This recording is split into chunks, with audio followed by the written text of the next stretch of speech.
Hi, I chose to do the video with movements. So I chose some vocab words and concepts, and here they are. So first one is creativity. So creativity is thinking outside of the box, using divergent thinking to probe deeply and finding alternative solutions that have not yet been thought of. The next word I used was imagery.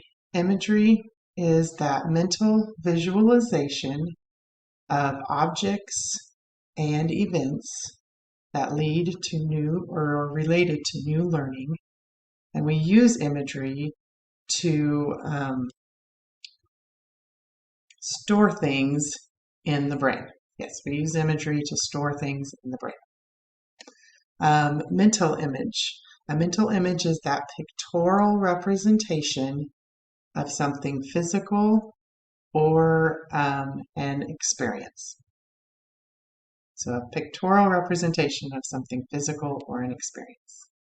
And the last idea that I chose was movement is inexplicably linked to learning and memory.